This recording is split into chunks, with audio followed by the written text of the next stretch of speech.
Matthew chapter 9. And he entered into a ship and passed over and came into his own city. And behold, they brought to him a man sick of the palsy, lying on a bed.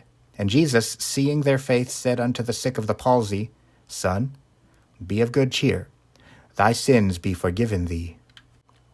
And behold, certain of the scribes said within themselves, This man blasphemeth. And Jesus, knowing their thoughts, said, Wherefore think ye evil in your hearts? For whether is easier, to say, Thy sins be forgiven thee, or to say, Arise and walk?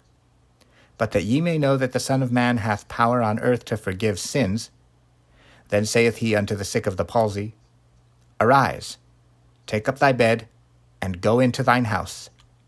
And he arose, and departed to his house.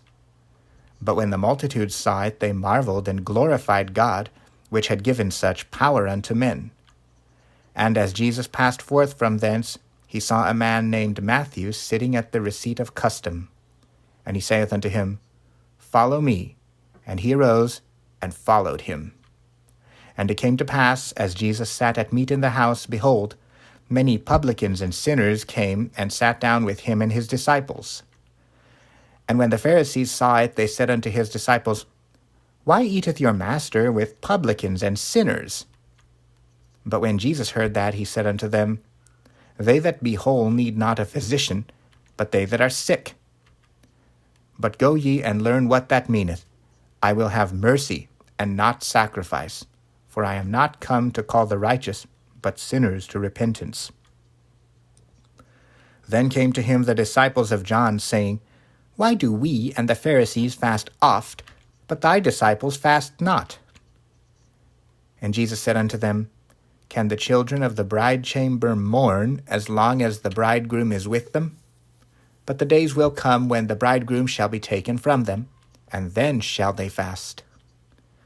No man putteth a piece of new cloth unto an old garment, for that which is put in to fill it up taketh from the garment, and the rent is made worse.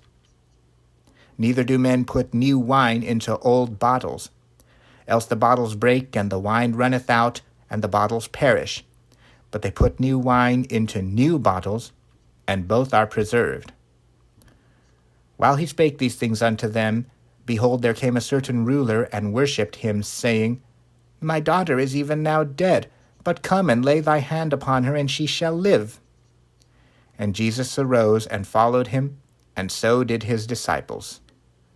And behold, a woman which was diseased with an issue of blood 12 years came behind him, and touched the hem of his garment. For she said within herself, If I may but touch his garment, I shall be whole. But Jesus turned him about, and when he saw her, he said, Daughter, be of good comfort. Thy faith hath made thee whole. And the woman was made whole from that hour. And when Jesus came into the ruler's house and saw the minstrels and the people making a noise, he said unto them, Give place, for the maid is not dead, but sleepeth. And they laughed him to scorn. But when the people were put forth, he went in, and took her by the hand, and the maid arose. And the fame hereof went abroad into all that land.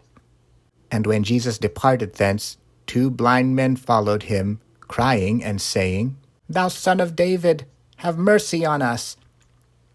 And when he was come into the house, the blind men came to him, and Jesus saith unto them, Believe ye that I am able to do this? They say unto him, Yea, Lord. Then touched he their eyes, saying, According to your faith, be it unto you.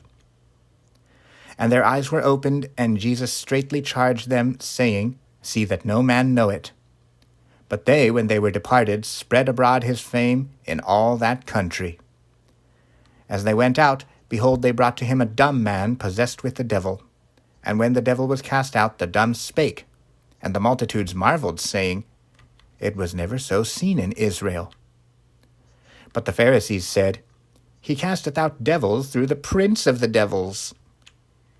And Jesus went about all the cities and villages, teaching in their synagogues, and preaching the gospel of the kingdom, and healing every sickness and every disease among the people. But when he saw the multitudes, he was moved with compassion on them, because they fainted and were scattered abroad as sheep having no shepherd. Then saith he unto his disciples, The harvest truly is plenteous, but the laborers are few.